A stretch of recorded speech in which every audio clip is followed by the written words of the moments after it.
Assalamualaikum warahmatullahi wabarakatuh. Pingin belajar tafsir Al-Quran seenak didongengin? Atau pingin memahami Al-Quran tapi males baca? Atau nggak ada waktu? Yuk simak sampai habis dan tonton videoku yang lain ya.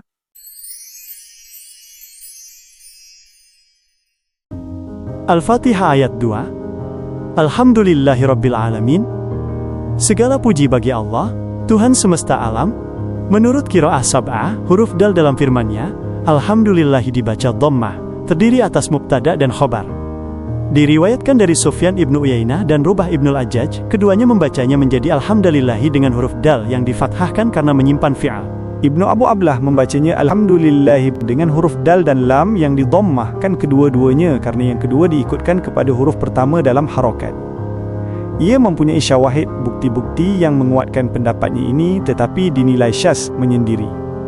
Diriwayatkan dari Al-Hasan dan Zaid ibnu Ali bahwa keduanya membacanya Alhamdulillahi dengan membaca kasroh huruf dal karena diseragamkan dengan harokat huruf sesudahnya.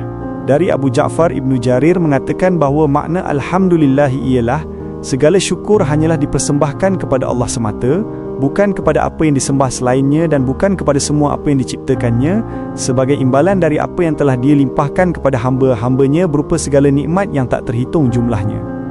Tiada seorang pun yang dapat menghitung semua bilangannya selain Dia semata. Nikmat itu antara lain adalah tersedianya semua sarana untuk taat kepadanya, kemampuan semua anggota tubuh yang ditugaskan untuk mengerjakan hal yang difardukan olehnya. Selain itu, Dia menggelarkan rezeki yang berlimpah di dunia ini buat hamba-Nya dan memberi mereka makan dari rezeki tersebut sebagai nikmat kehidupan buat mereka, padahal mereka tidak memilikinya. Dia mengingatkan dan menyeru mereka agar semuanya itu dijadikan sebagai sarana buat mencapai kehidupan yang abadi di dalam surga, yang penuh dengan kenikmatan yang kekal untuk selama-lamanya. Maka segala puji hanyalah bagi Tuhan kita atas semua itu sejak permulaan hingga akhir. Ibnu Jarir mengatakan bahwa Alhamdulillah adalah pujian yang digunakan oleh Allah untuk memuji dirinya sendiri. Termasuk di dalam pengertiannya ialah, Dia memerintahkan hambanya untuk memanjatkan puji dan sanjungan kepadanya. Seakan-akan Allah Subhanahu wa Ta'ala bermaksud, katakanlah oleh kalian, segala puji hanyalah bagi Allah.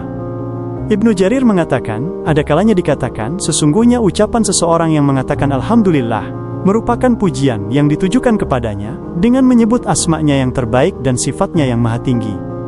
Sedangkan ucapan seseorang segala syukur adalah milik Allah, merupakan pujian kepadanya atas nikmat dan limpahan rahmat-Nya.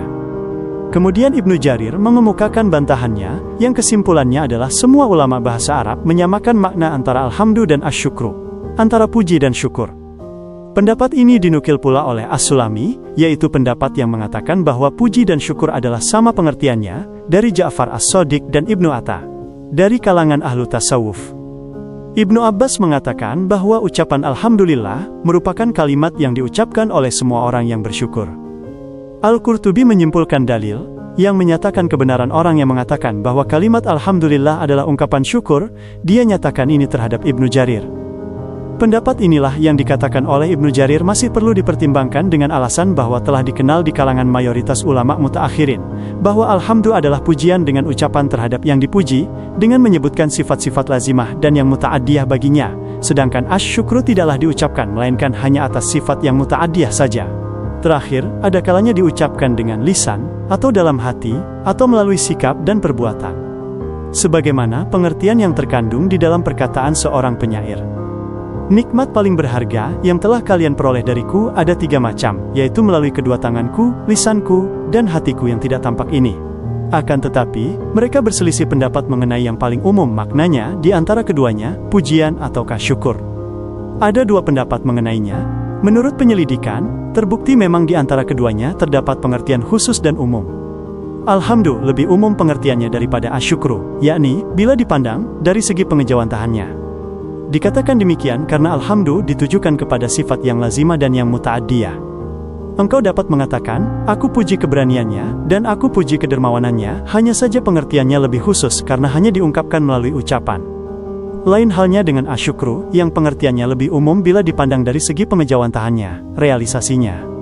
Karena dapat diungkapkan dengan ucapan, perbuatan, dan niat seperti yang telah dijelaskan tadi. Asyukru dinilai lebih khusus karena hanya diungkapkan terhadap sifat muta'addiyah saja, tidak dapat dikatakan, aku mensyukuri keberaniannya, atau aku mensyukuri kedermawanan dan kebajikannya kepadaku.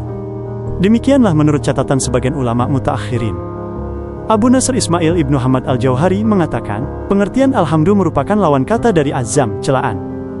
Dikatakan hamdihir rajula, alhamduhu hamdan wa mahmadah, aku memuji lelaki itu dengan pujian yang setinggi-tingginya, bentuk fa'ilnya ialah hamid dan bentuk mafidnya ialah mahmud. Lafaz tahmid mempunyai makna lebih kuat daripada alhamdu, sedangkan alhamdu lebih umum pengertiannya daripada asyukru. Abu Nasr mengatakan sehubungan dengan makna asyukru, yaitu sanjungan yang ditujukan kepada orang yang berbuat baik sebagai imbalan dari kebaikan yang telah diberikannya. Dikatakan syakartuhu atau syakartulahu artinya aku berterima kasih kepadanya, tetapi yang memakai lam lebih fasih. Sedangkan makna al-madah lebih umum daripada alhamdu, karena pengertian al-madah, pujian dapat ditujukan kepada orang hidup, orang mati, juga terhadap benda mati, sebagaimana pujian terhadap makanan, tempat, dan lain sebagainya. Dan al-madah dapat dilakukan sebelum dan sesudah kebaikan, juga dapat ditujukan kepada sifat yang lazimah dan yang muta'addiyah. Dengan demikian, berarti al-madah lebih umum pengertiannya daripada alhamdu. Demikianlah penjelasan mengenai tafsir surat Al-Fatihah ayat 1 yang memberikan kita pemahaman lebih dalam tentang makna-makna ayat tersebut. Semoga video ini bermanfaat bagi kita semua dalam meningkatkan kualitas iman dan ketakwaan kita. Jika Anda merasa video ini bermanfaat, silakan tekan tombol suka dan bagikan kepada saudara yang lain, karena satu ilmu yang dibagikan bisa menjadi amal jariah yang tak terputus. Jangan lupa untuk menekan tombol langganan dan aktifkan lonceng notifikasi agar Anda tidak ketinggalan pembahasan tafsir ayat selanjutnya. Terima kasih telah menonton hingga akhir. Mohon maaf atas segala kekurangan. Subhanakallahumma wa bihamdika, asyhadu an la ilaha illa anta, astaghfiruka wa atubu ilaik. Wassalamualaikum.